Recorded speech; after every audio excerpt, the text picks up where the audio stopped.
What is up, man? It is your boy, Alexander Michaelides, and I'm here with... Aj Ealef Cuts. Yes, so welcome to episode 13 of In the Cut from the chair to the community. As you can see, this is our fifth guest, my man. Number 5.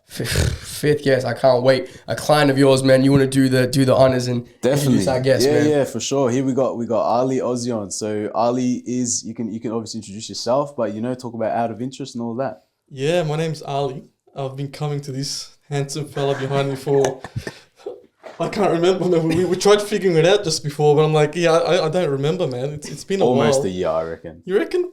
I feel like it was before Christmas. Like, All right. Because I was scrolling on Instagram, right, and then this guy came along. Like, you know what? Let's give him a shot. And then we became buddies, man. That's it. Go, I man. don't cheat on him. I only cheat on him when I go overseas. That's fair. That's fair. But I don't usually cheat on this guy. But I did get my beard done today. That's totally fair. That's totally I had no fair. choice. I had 2 podcasts, man. I don't blame you. I had to fix up the beard. I do not blame you. But as you can see from my hair, it needs a lot of work. Yeah, we're gonna do it. Yeah, so definitely. So in terms of the haircut, what are we doing? The usual, man. Usual? That's the amazing thing with this place. I've always wanted to go to a place and be like, the usual. Of course. Yeah, how good does that feel? It's so good. It is. I mean, like, I feel like, when you get that sort of relationship with the customer, like, they just come in, like, it's just like we're having a chat, you know what I mean? The usual. It's the greatest. That's what it should be. Before we get 100%. started, let's talk. What is the craziest or weirdest haircut experience you've had? Being in a barbershop, we've got to answer that question. All right. It was my mum. Oh! It was. Let me think. It was year 10, year 9. It was year 9, and my mum used to cut my hair. Well. And I don't know what she done. I think she put the wrong. I don't know what it's called. You know the end part where the numbers at. The guard. The guard. That's called the guard. Yeah. And I think she put the wrong guard. Yeah, here we So go. she was gonna thing it, and then like all this part was like a number 1. Of course. And then everything else was like the standard number. Of course. So I had like that. Oh man. What did she say? What did she say? Sorry. Called it a day. Did you go to school like that? Yeah, I had to. No what way. else? What else? Surely she wasn't gonna cut you bald or something? No, I can't. I'm like, nah, I don't want Really? bald, man. So it just I grew sucked back? it up. I sucked it up. Wow. I sucked it up. Fair enough. Did mum ever cut you again after that? Yeah, she did. No. Yeah. You put your trust back she in did. after that one? You gotta listen to mum, man. Did she do it all right the next time or what? Yeah. That's She fair did enough. alright. But as soon as you start making money, you're out of there. Yeah, straight out. You start moving on to barbers, that's fair. So I go to this guy. Yeah, there you go. That's a story, man. That's nuts. Imagine that. Has your mum ever cut you up bad? See, like, I was like, growing up, Greek household and whatnot, it was always like mum and dad was cutting my hair, you know what I mean? Yeah. So for me, it was that. But did I get messed up? I probably don't know. You know what fair. I mean? Valid. But Valid. yeah, what about when you go overseas, Ali? So we'll touch on a little bit later. I know you were traveling, man. What about overseas? Have you had any, language barriers, or they're like, I got you, and you're like, what is this? No, the good thing is I go to a lot of Middle Eastern countries. Yep, true. Right, and because I don't cheat on this guy, I usually just do the beard. Yeah. So you don't cut the top or nothing? No, I don't. I've done it once and they completely butchered it. Yeah. But there's a funny story because I always, what's the cut that I do? Like a burst fade. Yeah. Burst fade. So I was in Bahrain several months ago, and I went to every single barbershop. I'm like, burst fade, like, huh? What? Burst fade, huh? Burst fade, huh? Right? No one knew what a burst fade was. Did you end up getting a cut? Yeah, so I called up like 9, 10 different places. No one knew what a burst fade was until the last place. And then he's like, yeah, I got someone that knows how to do burst fade. And how'd it go? So they called in this guy. I don't know where he came from. He's like, burst fade? Yeah, and he done a burst fade on me. He done a pretty decent job. They sent the guy from the next city. Yeah, I don't know where he came from, but I was sitting on the chair waiting for like 15 minutes. No. Yeah, and then he done a burst fade on me. How long did the cut take? Standard. Yeah? It probably took like half an hour. Fair enough. And that cost me $4. Yeah, crazy. $4. That's in mad. Bahrain. And my friend over here was like 20, 30 times that. So Yeah, bro. My days, bro. So I heard if your prices are actually going down to $4 specials, They're yeah? going down to $4 just inflation for Ali, has hit this guy. Bro, straight like up. Bunnings, if you find a price beater by 10%. Oh, bro, imagine if barbers did that. yeah, Bro, bad. that'd be amazing, man. What do you think? What do you think is too much to pay for a trim? While we're on the topic, That's a good question. I spoke about this with someone, and I'm like, you can't really put a price on your look, and I do mean that. Back in the days, haircuts were just, like your mum would do it. You go to a barber shop, it would charge you $15 back in the days, right? Straight Looking at 10, 15 years ago. And the cut was, everything was the same. Everyone had the same cut, the same boring shit, right? So lately, for the last several years, there's all sorts of funky hairstyles, haircuts and whatnot. And you see the difference between a cheap cut and an expensive cut. And I've seen this firsthand. And that's why I can't really put a price on it, man. And I've told people how much I usually pay for my cut because I usually do after hours. Yeah. So the premium, this guy has a premium on it. And honestly, I don't mind it, man, because the cut's good, you feel good, and I can't really put a price on it. You look at girls, man. How much do they pay for makeup? Definitely. Fucking bank. Definitely. Bank. Definitely. And the guy, what do they have? They got their hair. That's they all got we their got. beard. They got their hair and the beard. And that is... It's literally all we got. That's all, literally. So, for me, it's okay. Unless you're charging $250, like some people. 250, 200. That's a bit much, right? Crazy. But I think, 60, 70 onwards to around, let's say, maximum 120, 130, I think that's okay. That's totally valid. fair. That's fair. And obviously, in your line of work, which we'll touch on in a minute, you're in front of the camera a lot, so you need a trim. So how often do you get a trim? I want to say every 7 days, once a week, bro. That's my guess. No. I'll wait more than that. Okay. It depends as well, because if I have a pod within, let's say, in 2 weeks' time, I'll wait for that 2 weeks. I'll milk it. Yeah. Right? But if I have something going on, I don't have anything going on for the next 3 weeks, I'll probably do it every 1.5 weeks. Yeah. So it depends on what I have. Like right now, I'm traveling tomorrow, so I need a cut. But then again, I do look like a fucking hillbilly. I do need the cut. It's been, 3-4 weeks? It's probably been a while since It's been a while, man. It's been a while. But it comes down to what's going on, to be honest. You know what it is, though? I feel like your hairstyle, it's kind of like, it lasts. You know what I mean? And I am Turk, so the hair grows fast. Straight out. Right? There's that as well. Yeah, within a day, my beard's already fully grown. It's fucking weird. That's why you get like three beard lineups in between our haircuts, bro. I swear. That's nuts, bro. I'm jealous. If I wish you had a beard like that. What are you? Are you Greek? Yeah, Greek Egyptian. I know. I should be. Yeah, half. What happened there? I know. I feel like you grew up a beard, though. Yeah, mum Greek, dad Egyptian. So I thought I was gonna be blessed with a lot of facial hair, and I have bro.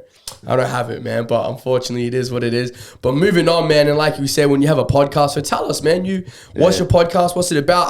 I'm very excited to speak to someone with a lot more experience in the game and who's been doing it for a little while and has had some massive names on it, which we'll touch on. So yeah, man, talk to people and tell us all about Out of Interest and what the potty is. Yeah. So my podcast is Out of Interest, and that's a little bit of a side thing that I do. My core job is actually I'm a chief marketing officer of a financial group.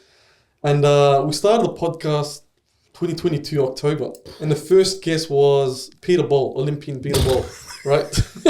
Off the bat, that's crazy. Peter Bolt, right? Light. And then that done really good. I think I think from that we had like 500 subscribers. Like, oh shit, right? What's going on here? Because YouTube's tough, man. Right. YouTube is very tough. Of course. So yeah, it grew a lot, and then we had some really big names like Tyson Fury, Alex Pereira, Alex Volkanovski. I came from London a couple of weeks ago. I did a podcast with Harry Panera, man. That's dope. Met that guy. He rocked up in his Bentley. I was like, yo, this guy has money. I love that. And yeah, man, I've met all sorts of people doing the podcast. And I'm not gonna lie, when I first did the podcast, I was fucking nervous, man. Like I'm an extrovert, not introvert. Introvert. I'm an introvert. I don't like talking to people. And but the thing is, did a lot of training, man, behind the scenes. A lot of training, and like I would sit in front of like a mirror like that, and I just talk, right, just so I could be comfortable talking. Wow. Yeah, like hours and hours and hours of work, and then the first pod, obviously, you start off fucking shit. And then you make your way up to it, honestly. I think we did like 40 episodes, 50 episodes. Man, you look at your first episode and you're like, holy shit. I remember when this handsome guy here was talking about the pod, right? He's like, man, I don't know how it's going to go. And I'm like, we'll pick up on it. And he done his first pod. I'm like, how did it go? He's like, I was fucking nervous. Bro, he froze. Nervous as shit, man. He was, bro. But that's how it is, though. Like when you start off, because camera, man, not everyone's good in front of the camera. No way. Not everyone's good at public speaking, and this is pretty much public speaking, man. There's a definitely lot, and there's a lot of people watching behind the camera. The craziest thing is like we can speak one-on-one without a camera and it's all good. And as soon as it's on, it's robotic. It's like crazy. You forget how to speak. Yeah, it's crazy. 100%. So what was the inspiration to starting the potty, Definitely. All right, okay. So, do you want the honesty? Yeah, bro. Okay, give it hard, bro. Because again, like I said, I'm in marketing, right? So I wanted a different way to promote to our customers, and podcast back a couple of years ago was like it was starting to boom, right? Everyone was doing a podcast, but not many companies were doing it. It was like just people out of their garages and stuff. And I'm like, you know what? This is the market, right? We could do something out of this, right? We could entertain our audience and grow an audience, and then advertise our products through it, right?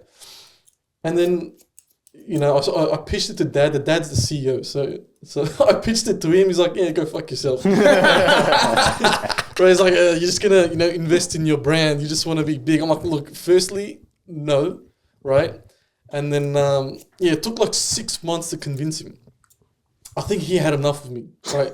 He's like, "I've had enough of you approaching me every day. Go screw yourself. Do it. Once it flops, go screw yourself," right? But it didn't flop. So everyone jumped on the bandwagon. Hey, the podcast is doing good. The podcast is doing good. So our customers started picking up on it. Like, oh shit, the podcast is doing good. You guys got Peter Ball. You guys got this. You guys got that. What's going on? All of a sudden, people are like, man, these big names are behind the company. They thought they were like brand ambassadors, right? And then it just strengthened the brand of the company. So every time someone talks about the company that I work for, they're like, hey, you guys got a podcast, right? We get recognized as that. So you see the impact that it has in the brand awareness and just like it strengthens the brand when all these big names, I guess, work with the podcast. So yeah, right now traveling around the world doing podcasts and whatnot, you build relationships, you build networks. Like Harry Panera, right? He's like, hey man, I wanna work with you guys with the company, promote your brand in London and whatnot. So you create that network. It does wonders, man. It does wonders. And for me, it's not about the views, right? It's not about the views. It's not about the subscribers. It's genuinely about building relationships with people. And that relationship goes a long way when you're going to promote the brand or when you got an event. And they're always like, hey, man, I was on your pod, blah, blah, blah. They follow you on Instagram. Like the amount of fucking verified people that are following me, it's a flex. Name drop. Who's name drop? Who's the name drop? I want to hear it. It's nothing good, right? No. The big ones aren't doing it. Like Tyson Fury ain't doing it, right? They're too big. But you got a lot of big AFL players like Trent Cotchin, former Richmond captain, legend, 3-time bro. premiership. Yeah, wow. He started following me. I was like, oh shit! A lot of comedians like Dave Thornton and a few other ones, right? Mostly AFL players and just comedians and business people. And then every time you need something, I message them, be like, hey, I got an event, do you want to come? They fucking rock up. They want to come. They promote you, they showcase you, and I love it. I love the podcast from that aspect of the podcast. What do you think is probably the most sort of, effective way for the podcast to grow? Because I mean, me and AJ here, we're quite fresh, this is episode 13. So, we're still finding our feet in doing what we're doing. So yeah, what do you think is the most effective way? I think what a lot of people doing now, and considering how the social media world is going with TikTok and Reels, people are really milking the hook, the clickbait, the right? shorts. The shorts. People are really finding the perfect clickbait and just maximizing that, right? So if you look at a lot of successful podcasts out there, how do they start? Fucking clickbait shit. Something controversial, and it captures the eye, right? Because I feel like everyone in this world right now has ADHD because of TikTok. Everyone's if a video is longer than 10 seconds, 15 seconds, you're like, I can't be fucked. That's crazy. Right? And everyone's like that. You cannot say otherwise. I'm on TikTok, and if someone's talking about something, right, and it's been 20 seconds, right, and he still hasn't come up to the conclusion, I'm skipping. I really can't be bothered, right? So growing a podcast right now, your short form has to be very, very, very strong.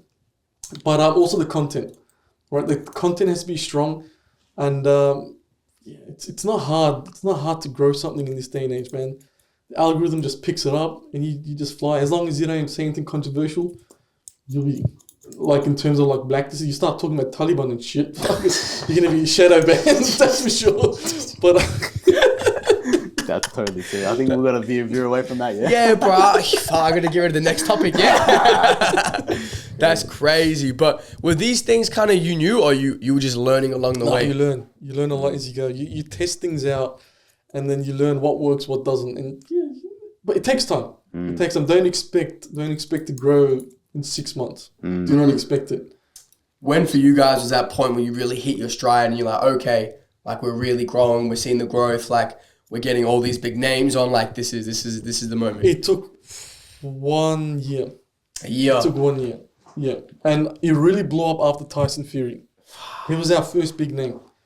And once we had that, everyone's like, all right, these guys are the real deal. Doesn't stop. 100% the real deal. Now, every time I talk to someone and we talk about the pod, who'd you guys have in Tyson Fury? Like, oh shit. That's what I did to this guy. Yeah. It's like, oh shit, you're my favorite customer, man. Yeah, of course. You had freaking Tyson Fury prop, absolutely. How did you guys not get discouraged in that year of like making the potty and filming and like, oh, it's not getting where we want it to go? Yeah, I think you need to block out the emotions, man. Like, if you see a podcast of not many views, not many subscribers, don't get emotionally attached to it. Don't get attached to the views, to the subscribers, because it's a long-term thing, like genuinely long-term. And that's why I completely blocked it off. Completely block it off. Yep. Don't get attached to it. Don't even look at how many views you have. Just keep doing what you're doing. Does this guy keep refreshing the page? Yes, bro. I'm the worst like that, man. Bro, he does. Don't do it. Bro, we'll film an episode, we'll come in, he's like, bro, not cooking. I'm like, bro, it's all We're good. in there. So like for you, bro, like obviously it's gone really well. You know what I mean? The podcast is really thriving. You know, you got the guests and whatnot. But has it always been smooth sailing, or were there any challenges? No. So what were the challenges, man? Tell me. So I think the challenges at the start were the quality of the video, of the podcast, the camera work, the reels. Let me cut you off right there, bro. Let's just add a little bit. We took like too many things trying to start this podcast up today, man. Oh my god. It's like 20 minutes. Bro. Between the microphone and the cameras and I was sitting here for a good fucking half an hour. relax. What's going on here, man? Am I supposed to be here? Hey, we got there. Sorry, bro. Continue. Tell us. But fuck, I lost my train of thought. So the cameras, the quality, and like we changed the setup of the studio 4 or 5 times, 6 times, and it'll keep evolving. It'll keep evolving until you get the perfect look. But yeah, man, that was the biggest challenge, because the good thing about our podcast was we advertise it to our database of customers, and there are thousands and thousands and thousands. So getting the views wasn't too much of an issue, because the database, you know, we showcased the database. So yeah, it was just the quality, man. We worked on the quality a lot. So now, being on obviously the social media platform, it can be quite a daunting space for a lot of people. So how have you had to sort of combat anything like that, or how's it been for you guys? Yeah, so we've had decent haters. No, we had good reception, right? We had good reception until one podcast, which was expected. So we done a podcast about, you know, Palestine and whatnot, and there was a moment where the lady was, I was explaining about how Palestine, you know, like this, like it's obliterated. Right, it's going to cost billions and billions and billions of dollars to rebuild, and I'm like, Palestine can't afford that, so it's pretty much finished. That side of Palestine, and while I was saying it, I was smiling. I'm a very smiley guy. You are. I laugh a lot. Like you would know that. Like, I smile a lot. Like even if something serious, I smile. Like I don't mean it, and then.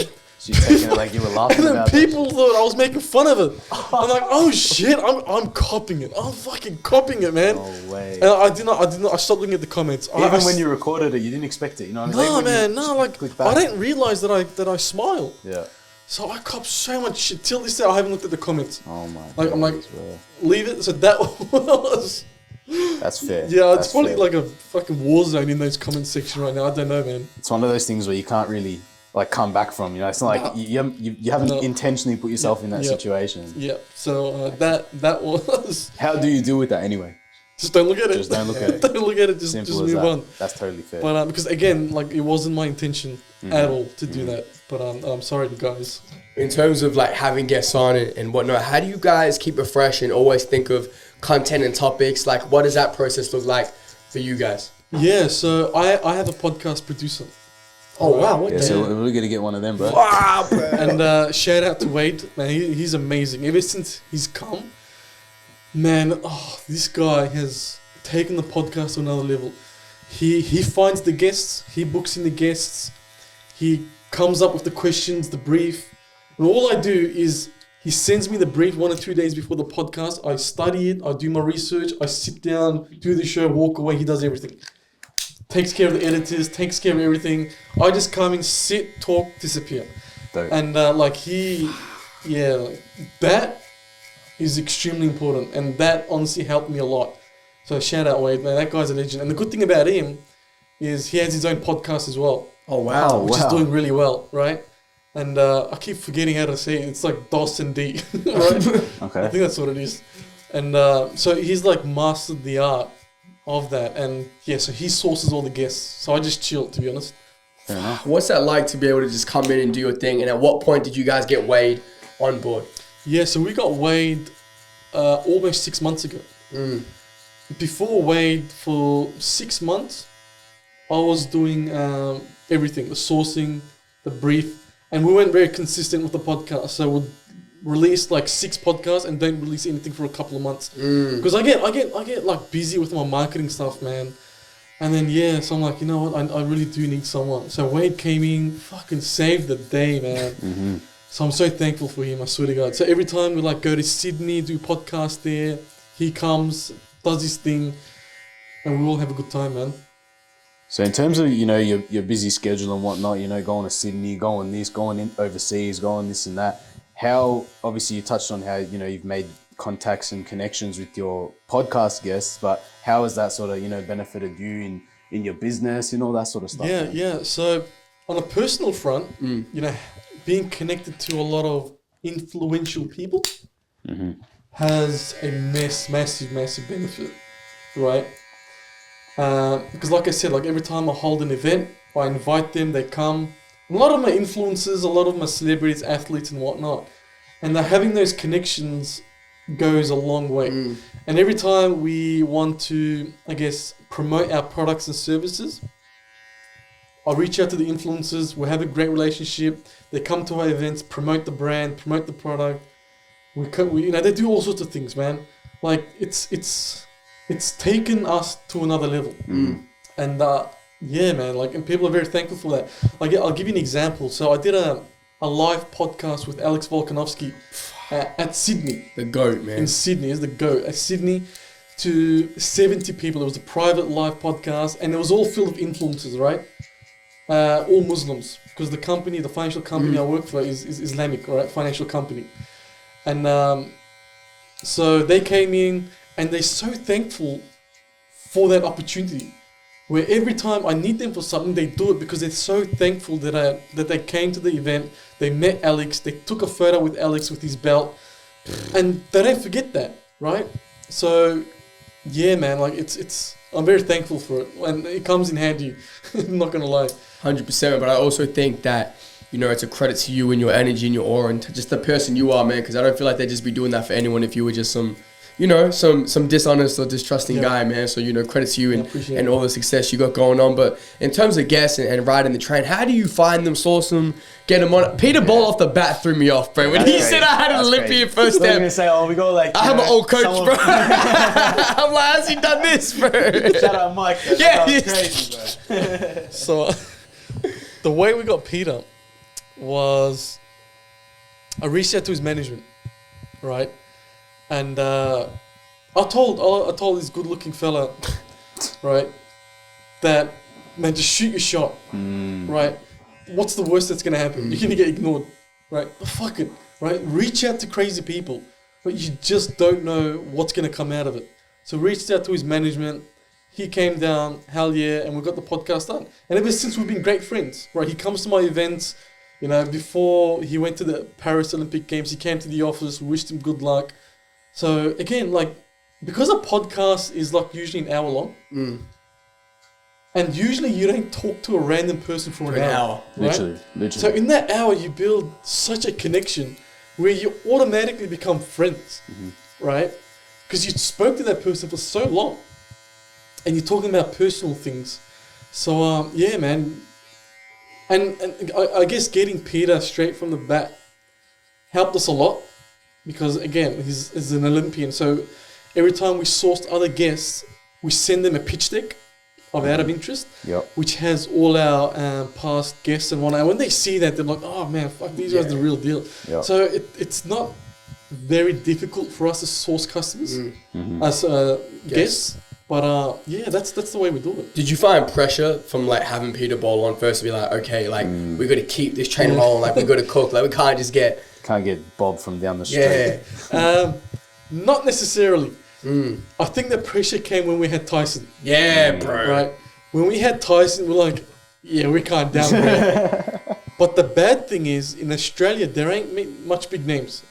Right. Usually, you get a big name when they're touring in Australia. Yeah. So to create, I guess for the credibility of the podcast, you have to downgrade, right? Whereas good luck getting big names. Like, how are you gonna match TYSON? Definitely. He's the pinnacle of boxing. Like, what else can you get? Like, you can't really get another boxer. For sure. It's always gonna be below him, right? So unless you got someone like Muhammad Ali, but he's in the grave, man. Like, it's not happening anytime soon. So yeah, man. After TYSON, I think my head grew a little. So I started being very picky, but since Wade came, it's like, look, douchebag, you need to come down to earth, and you need to start being more realistic, and start getting, anyone with a good story. So that's what we've been doing. And how do you feel like your content's changed since kind of going with that and anyone with a good story? The content has changed a lot. Why? Because a lot of these, I don't want to insult them, but I'm going to say nobodies. But they're not nobodies. They're not nobodies, compared to the Gypsy Kings. Yeah. Definitely. They're not nobodies at all, right? They have amazing stories, and the thing is, people can relate to them because they're not at that level, right? People at that level have a fucking wild story that people can't really relate to, right? True. Yeah, you wake up at fucking 3 a.m. and you hit the gym 6 times a day. Well, I can't relate to that, right? But a mum that sacrificed, her life for her kids and became an entrepreneur, that's something that's crazy that people could pretty much relate to. So the content has changed, and it's become more down to earth. I want to sort of touch on how you said before how when you're doing a podcast, you're speaking for an hour with someone and you're getting to really get to know them. I mean, AJ and I can really resonate with that. Like, I met AJ, he was started as a client of mine. Yeah. Obviously, we had a few haircuts where we, deep it and whatnot. But then as we started this podcast, we, really learned a lot more about each other. For what you're doing, are there any sort of, relationships that have sort of stood out a lot for you with the podcast? Like with the guests? With the guests, yeah. Yeah, man. Like I said, Peter.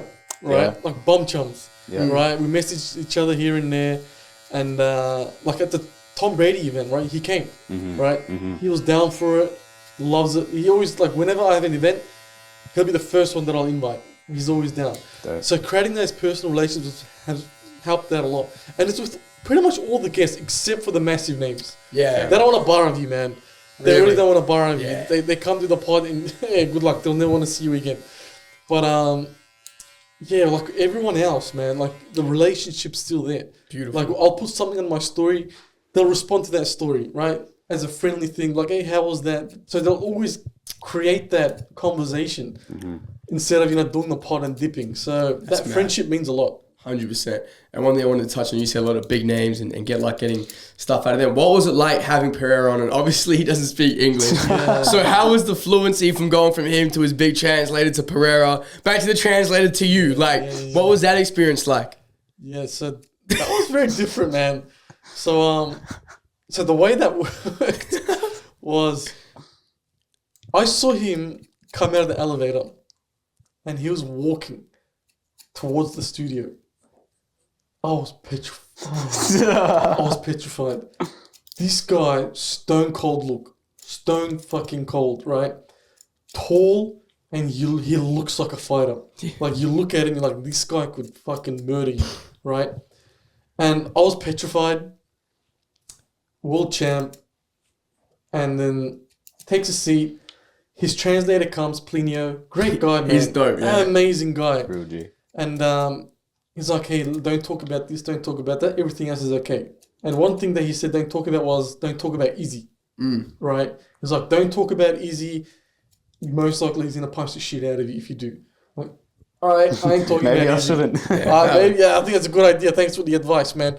But we sat down, and the awkward part was, I'm like, when I talk to him, do I look at Plinio or do I look at Alex. That's so I'm just like Who you looking asking at the both, question? right? So it was a bit awkward, right? But and I think the good thing is they've done it so many times where it's normal for them. Yeah. So it just flowed very, very nicely, right? And I had no issues with it. Like, even my co-host, we had absolutely no issue. But having a guest like that, you get very nervous, and it takes a while to get It takes a while to warm up to it. Like with Tyson, I was nervous for a good 10 minutes. I'll give you like fucking this cunt. So the way that happened was he came and he sat down, right? And I'm waiting for my co-host to bring water, right? And so he's taking a sweet ass time to bring in water, and then Tyson is looking outside the window just into the abyss. And then I sit down in my seat and he looks me dead in the eye. He's like, so are we going to get going or what? And I'm like, yeah, the water's coming. Water. It'll be starting in a minute. And then I got up, I'm looking for him, like, what the fuck is this guy? God, where's the water, man? And then I see my co-host, he's shaking. I shit you not, he was shaking. We ran out of water. And see how when you're dehydrated, there's white stuff around your mouth? Yes, bro. So my co-host was that, like, his mouth was so dry from being fucking nervous that his mouth was all white. Oh my days. So he sat down, he's shaking, I'm fucking shaking. So I'm like, all right, I'm the host, I'm shooting myself. My co-host is mentally clocked out and wants to fucking go home, right? What do I do? So I'm like, all right, Tyson loves to be hyped, right? He loves putting on a show. So I'm like, I know how to start this. So how did I start? I'm like, hey everyone, welcome to the Adam Inches podcast. This is the first time we're doing a live podcast. We have an audience of around 10. Please give a round of applause for Tyson. So everyone's clapping. And then he's like, yeah, he got in the mood.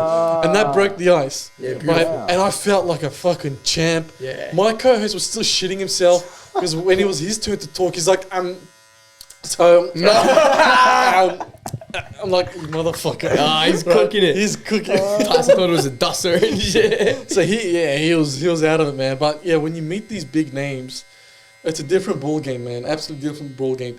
But the thing was, I did Tyson before I did Alex. Yeah. I had some experience, right? I wasn't a virgin, right? I had some experience dealing with big names, and Alex was a lot easier. But fucking seeing Alex, crazy. But I've interviewed him a few months ago as well. Oh really? Yeah, and he came along. Yeah. He didn't bring you along. What's wrong with you, man? Yeah. What's wrong with you? Yeah. That's nuts. But like you're saying, bro, to have these ongoing relationships with these people and just to know who you are, it'd be pretty surreal, eh? Did you think when you started it, this is what it would be? No. Really? No way, man. But I'm a very ambitious guy. Beautiful. Right, very ambitious. And I always tell a guy should be ambitious. If a guy ain't ambitious, change your pronouns, right? A guy needs to be ambitious, right? You need to shoot for the fucking stars and land on the moon, right? Like, your goals have to be ridiculous. So my goal has been to get Lewis Hamilton on my podcast, right? I'm like, that is my goal. That was my goal from the start, right? So my aim is Lewis Hamilton, and I'm gonna get that shit done. You will. Right? Most definitely. But that's my start. But I'm landing on the moon. The moon is Tyson, Alex, Pereira, Alex Volkanovski, Harry Pinero. Like, those are my moons, right? And that's my goal. So aim fucking huge. But that way, if you land on the moon, it's still a massive accomplishment, man. And you be very proud of it. But I have a saying, right? Always be grateful, but never content, man. Always be grateful, but never ever content. Always keep pushing, right? And people think, when you're not content, it's ungratefulness. It's not, right? Don't be content. I'm not content with the names I had. I want to get bigger and bigger and bigger and bigger. But I'm so grateful for the opportunity I've had. But man, I'm gonna keep going, man. I'm not content. Keep pushing. 100%, bro. To only be 2 years in, which is still quite young 100%. for a podcast. How many episodes so far? I think it's like 45, man. 45. 50. How comfortable are you now? It's just second nature. Very, Is it very, easy very- yet? I had 2 podcasts today, like I told you guys. Yeah. And you're still going. I'm surprised. I- like, Yeah, I know, he's spinning off. man. He's spinning we've off. done Like, 2 in a day, and doesn't- I'm done. I could keep going, man. It's become second nature. 2 years of this. I sit down, do the intro, let's get right into it. And the thing is, like, Wade, my producer, he does the brief. I follow the brief. But man, I keep winging it. Yeah. I keep, man, just Going off just field. having a chat. Sometimes being, underprepared is being more prepared. Yeah. That's just what I think. So do you feel like sometimes when you're underprepared and whatnot, you've just had more of a genuine Yeah. conversation, you've just gone off Yeah. flow and you're like, I had the notes, but this is the vibe and this is what we're doing? Because, like, when you meet up with a friend, when you meet up with someone, you don't go there with questions. Straight up. It flows, Definitely. right? And that's what people relate to. And if you start having scripted questions, right, the viewer realizes that it's fucking robotic. Definitely. Straight out. Definitely. You need the conversation to flow because that's what human beings are used to, right? So, like today's podcast, I went off script, right? The lady was Lebanese, right? And I'm like, I'm gonna fucking just create a random conversation. So I'm like, look, you're Lebanese. This wasn't even in the brief, right? You're Lebanese. Let's talk about, what's happening in Lebanon right now, right? You have family there, fucking, it's almost at war. It pretty much is at war. How are you feeling? How's your family? So, just a normal, humane conversation.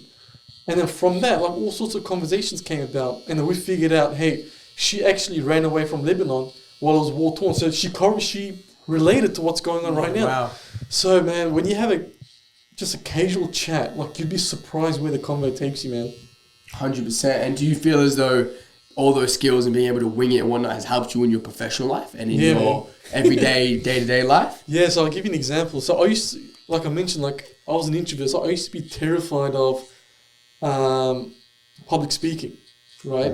Couldn't guess Right it, bro. now, if anyone says, "Hey, Ali, go on stage, MC," I'm jumping. Straight away. I'm fucking doing it. I get pumped, right? And off the cuff, man, just be like, "Hey, Ali, do this, do that," in front of us. I'm fucking doing it, man. I get a thrill out of it, but it takes a lot of work, man. It takes a lot of effort, and anyone could do it. So- Anyone could do it. You just need to work on it. Was the work just you sort of standing in front of the mirror, as you said, or was it more than that? Yeah. So this advice I give to a lot of people, and I think it's helped out a lot of people around me, and that is, do something that you don't want to do, right? Let's say, for example, a lot of people for some reason are scared of phoning a place and asking a question, right? Like a pizza shop, Yeah. right? Like, something that I can relate to is, being Muslim, I call up a lot of places and ask if it's halal. And I used to be fucking terrified of asking that question. So I used to get other people to ask. But I'm like, you know what? To get used to it, I want to do something that I don't want to do. So I'm there calling up random restaurants, are you halal, are you halal? I'm forcing myself to do shit that I don't want to do. And then all of a sudden, you're getting out of your comfort zone, and then it becomes second nature.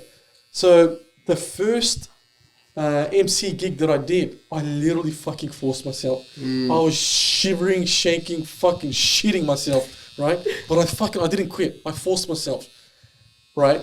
And then 2 years in, fucking give me anything and I'll MC the shit out of it, right? I did live podcasts in front of hundreds of people, right? And that shit's fucking nerve-wracking. It would be, yeah. right? Like, imagine doing a live pod with Alex Volkanovski in front of 100 people. That's nuts. It's scary, right? nuts. Definitely. I've done 3 live podcasts, and the 4th one wasn't a podcast. It was with Alex Pereira at the restaurant, in front of all sorts of people. Definitely. You gotta just do shit that you don't want to do. How long do you think that took? That took a good looking at 4 or 5 months. 4 or 5 months. Yeah, of just constantly just forcing myself, and then 4 or 5 months later, it becomes norm. And from there, you just keep building on it, man. Do you think doing the podcast and, you've said that you were once an introvert and now you're a lot more, extroverted and a lot more confident. Do you think this has sort of, shaped you as a person, changed you in the way that you are? Yeah, 100%. Like, even when I have meetings for my professional life at work, right? I'll be standing. We'll have a management meeting. I'm fucking standing up. Everyone's sitting, right? I'm the confident one in the room. I'm going to fucking force myself and be the confident one, right? So you got to keep building on that confidence. And you know what? Just fucking go for it, man. A lot of people are scared of being judged, right? I think that's everyone's fucking fear in this day and age. Everyone hates to be judged, right? Fucking so be it. They're going to judge. They're going to forget, man. They're going to fucking forget in a couple of hours. Like, who remembers what happened 24 hours ago? Straight out. You don't remember, man. I don't remember what my friend said an hour ago. You move on. You fucking move on. I don't even remember what I said in this podcast 10 minutes ago. Right? You move on, man. You just do it, move on. Do it, move on. Yep. Like when you MC, when you podcast, people might judge you. But you know what? Everyone's going back home and they're going to fucking forget. Yeah, like you said before, where everyone's with that ADHD attention span, bro. And the thing is, I feel like, we've touched on this before, like, for example, when you're going in that room or you're going for that interview or whatever it is, you might feel nervous, but everyone else is feeling the same thing. You know what I mean? Everyone else is feeling just how you're feeling. So it's always important to Do you think that sometimes your guests are nervous and you have to kind of be the confident one and calm them down and let them know that it's just a conversation? Say it again. Do you think sometimes that your guests are nervous and you're going to calm them down and going to be the confident one? Yeah, so the good thing is, usually when we get guests on, like they've done it before. Right, one way or another, and I don't think I've personally come across a guest that was nervous, and they might feel uncomfortable if you're a bit awkward. Yeah, but you might think they're nervous, but they're not. They just be like, "What the fuck's going on? Like, create a combo with me, man. I'm sitting here on a yellow chair. Like, say something, like break the ice," and you might think that's nervousness, but it's not. It's just they're just waiting for you to break the ice, man. But yeah, I don't think I've come across a guest that's nervous, to be honest. That's pretty insane considering that, they wouldn't be when most of yours are fighting for championships and freaking running. They got bigger things to worry about. Yeah, bro, they're not worried about a little combo, unlike us. But nah, man, it's so surreal to hear that and to see, and it's so awesome to get such an inside perspective from how you're doing and what you're doing well. But one thing I also wanted to touch on, and you touched on it previously, was you said that this helped you in your personal life and whatnot. What do you think has been the greatest one skill that you've learned from podcasting or that you've been able to contribute day to day? Oh, man. This is going to be not controversial, but like cliche. Don't judge a book by its cover, man. Like, I've had guests on where I told my producer, like, what the fuck is this? Right? Me and my co-host will be like, what the hell are we going to talk about? Right? And that will turn out to be the most amazing story ever. So I told him yesterday, bro. True. And the ones that you think is going to be amazing will probably turn out shit. Right? That's happened before. Where I'm like, this is going to be a good topic. Fucking boring. Flopped. Right? Fucking shit. Move on. Don't come here ever again. Right? So, but the ones that you're like I'll give you an example, man. So, global warming. Right?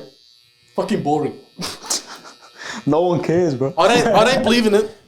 Right? It's controversial, but I don't believe in, global warming and shit like that.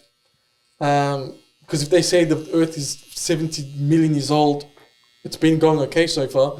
Seems like. But we had a chat with an environmental guy. I'm like, fuck, this is going to be like hugging trees and hugging the sheep.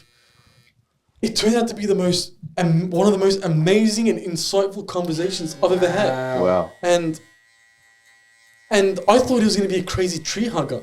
But he came with such a mature way of looking at it where he understood the concerns. Usually when you say, hey, global warming bullshit, what would happen? You'll get cancelled. The Greta Thunberg, the little shit, she'll fucking throw an egg at you, right? But this one was like, I get where you're coming from, but this and that. And I'm like, you know what? You're right.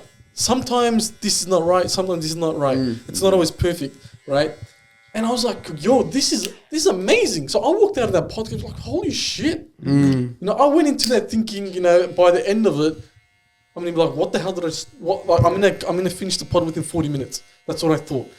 But man, my producer Wade was like, enough. Like, it was that good. So don't, like, I've learned not to judge a book by its cover, man. Because people, they could have some good stories under their skin. I want to talk a bit about ambition. I know that you mentioned that earlier, and obviously that's gotten you to where you are today, and obviously it's going to get you to where you want to be in the future. So, you know, how does that work in your life? How do you see ambition, and where do you see yourself in the future? Obviously, you know, you said you want to get Hamilton on the pod, but aside from out of interest, or even with out of interest, where do you see ambition playing a part in your life, man? Yeah, so my dad is a very ambitious guy, right? So I travel with him around the world, and he does like speaking tours and whatnot. And every time he goes on stage, he will tell everyone, he's like, I am bringing my products to this country, fuck you all, right? I'm going to make you all go bankrupt. He says it in a nice way, right? Very aggressive. So my whole life, I've been seeing this ambitious man, right? And it's rubbed off on me, right? So dad has this mission of, you know, creating a global company, multi-billion-dollar company, right? And I see that every day for the last 15, 20 years, right? And it's conditioned me to be an animal, man. An animal, right? So every time we do something, we have that, we look like gladiators, man. It's us against the world, man. We just keep going and going and going.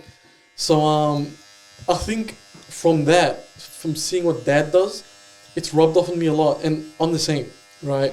Like, the podcast has to be the greatest. The marketing, I have to kick competition ass, right? And everything that we do has to be the best. And we have to annihilate the competition, right? And so that's happened with all sorts of, in all aspects of my life. My work, my personal life, and everything. Like, it has to be the best. We have to keep going and going and going and going. But yeah, man, so that's rubbed off on me crazy. And people think it's arrogance. I don't think it's arrogance. No, of course not. Like, as a guy, we need confidence, man. We need that. We need confidence. In terms of the best, yeah? The best in terms of who? The best in terms of yourself? The best in terms of, that you mentioned the competition. What's the best in your eyes, man? In terms of what In terms of what you're trying to aim for into the future, in terms of your goals. You know, you wanting to be the best and whatnot. Yeah, so... Who do you compare to? I don't compare myself to anyone. I don't compare the podcast to anyone. I don't compare anything to anyone. Because everyone has their own road, man. Yeah. Everyone's different. If you copy, you're just a copy.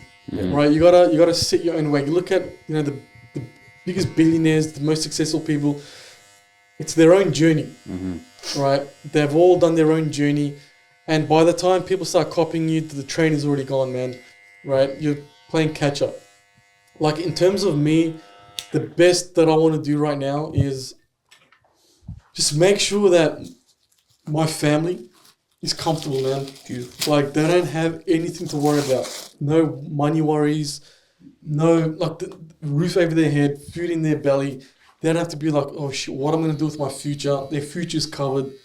And I think if I could get to that level, that's the best thing that I could do, right? It's not even about myself, man.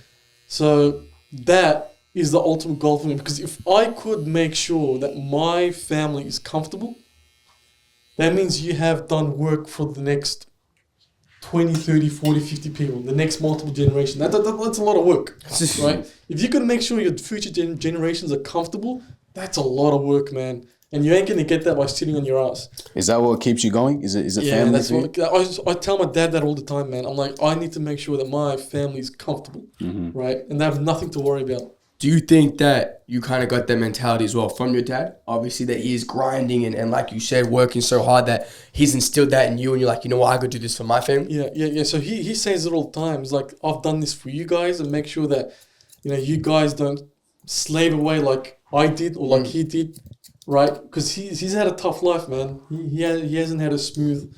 And he always says, you know, I don't want you guys to go through what I did. I want you guys to be comfortable. Yeah, you know, we weren't born into the company, right? Like, there was no silver spoon in our mouths, right? The company's 10 years old, right? So I was still, 18, 19 years old when the company happened. So, we were... You earned it, you got it, you worked for it. Yeah, man, like I've seen it from the start. And that makes me appreciate it more, because there's a lot of sport fucks out there, man, that's born into money. And they don't appreciate it, man. Like, their dads have worked their ass off, and then when their dad dies, they gamble it away, spend it on shit. Drugs, women, And seeing it from the start, you appreciate it more, man, because you see the blood, sweat, and tears. Before we wrap up, bro, you've spoken a lot about your dad, and here we like to talk about mentors. We really think that it's important to have those influential mentors that can be positive in our lives. Would you say he is your biggest mentor, or is he obviously one of them, and you got any other ones? No, I mean, I don't really tell him that he's my mentor because his head will grow. But I don't think he'll watch this. Maybe Shouldn't let him hear this. I don't know. I don't know if he'll watch this, but he doesn't have social media, so it might be a bit hard, bro. I don't think he'll see it. But you can say it here. It's a safe space. He's a big part of my life, and he's a big part of a lot of people's lives, man. My brother, my sister, his business partner, and he's a big part. Like, we fight a lot, man. We fucking fight all the time. We travel and we fucking end up fighting. And he sacked me twice from the company and always ends up getting me back. But yeah, look, we're very tough on each other. That's what you need. And a lot of people say, hey, you're very disrespectful to your dad. But I'm like, man, we have a lot of passion. Like, I'm his favorite child. I don't care what he says, right? But like, we have a lot of passion for this company, and we just want to make sure that it's the best. It's fucking perfect, man. We got to make sure it's the best. It's perfect. But yeah, I don't really look up to anyone else. And the reason why I don't look up to anyone else is you are what your friends are, right? Meaning, I said this to a lot of people, especially the young crew, and that is, like, surround yourself with good people, man. Right? You don't need the best mentor, but if you have good friends around you, you are one step getting closer to being successful. There's a lot of dickheads out there that are into drugs, alcohol, parties, waste of time, oxygen thieves, right? And they genuinely waste your time, man. They genuinely waste your time. And the young generation is filled with that. Like, they fucking waste it. Look at the young team, the young crew now. Like, fucking the people they hang around with, like, why? Crazy. Definitely. Why, man? Yeah. Definitely. And so surround yourself with good people. And if you find a mentor, make sure it's a successful mentor, man. Right? Make sure he's done something. He or she has done something in life. And yeah, man, like, yeah, just surround yourself with good people. I think that was a great place to leave it off. Yeah. I'm not gonna lie. You got anything else to no, add, AJ? My thing was what my last question was gonna be what's one piece of advice, but you're already good. I have another advice. Go, give me one more piece of advice before we sign off for the day. Can I give two? You can, bro. You can give me three. I'll give two. Go for it. And these two, I say a lot. I say a lot of this, and I highly recommend people take this on. One, be good to your parents. Be very, very good to your parents. If you're a religious person, if you have any sort of religion in you, you'd know that God says, be good to your parents. The blessing will come, man. If you're a Muslim, Christian, Jew, whatever the hell you are, be good to your parents. Even if you're atheist, man, fucking be good to your parents, right? The blessing will come one way or another. The second is take every opportunity that comes, right? A lot of people, youngsters, I've given them the opportunity. I'm like, come in, join sales, will nurture you, grow. You're doing nothing with your fucking security guard. You got nothing going for you. Hey, nah, bro, I'm comfortable where I am. A few years later, hey, bro, is that opportunity still alive? It's fucking not, right? Take every single opportunity that comes your way because you don't know where it's going to take you, man. Like, you don't know. Like the podcast. You don't, like, I didn't know it was going to take me. Fucking, it took me to all sorts of places, right? And, yeah, with everything else, like, with the company, right? People will come to us, like, being in marketing, people will be like, hey, man, can you sponsor this event? Like, fucking looks like a shit event. But you know what? The opportunity's there. Let's fucking do it. Fucking amazing shit comes out of it, right? So much good things come out of it. So don't reject things. If someone comes to you with a job opportunity, take it. What the fuck is the worst that's going to happen? What's the worst? Come on, man. Definitely. What's the worst that's going to happen? That's it. You're going to reject it. That's it. Bad luck. You go next one. Like, you don't know what's going to come out of it. So take every single opportunity that comes your way. Within reason. I'm not saying, hey, man, if someone comes to you, fucking be the cameraman for my OnlyFans. That's a bit weird. Right? But if something makes sense, right? If something makes sense, take it on, man. 100%. Take it on. Even if it fails, you wasted a few months, you wasted a year, you move on. Right? But one's going to click, like Bitcoin, man. Right? Bitcoin, stock market, investments, right? Everyone keeps talking about, hey, you know what? Fuck it. It's going to fall. It's going to fall. It's going to fall. And the people that took that opportunity made it big. 100%. Right? But that's just investments. But you got jobs, you got friendships, you got moving to another country, you got moving companies, you got this, you got that. Just take it, man. Just regret is worse. Regret is worse than